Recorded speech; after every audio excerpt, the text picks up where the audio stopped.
आपने मुझे बुलाया? मैंने तेरा नाम पुकारा नहीं तो नहीं, आप सीटी बजा रहे थे तो मुझे लगा आपने मुझे बुलाया। मैंने आज तक जिंदगी में कभी तुझे सीटी बजा के बुलाया है? कभी नहीं। तो नहीं, यानी मुझे ऐसा लगा कि आप आज जरा एंटिक मूड में है।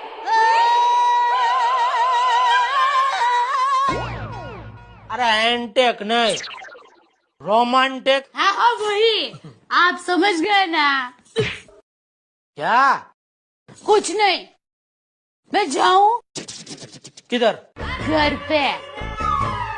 किसके? अपनी माँ के? नहीं, तो अरे अपने घर पे, और वो किधर है? किचन में। अरे किचन ही तो मेरा असली घर है। अरे जाती है तो जाने भाई, सुबह सुबह या करके डरा मत।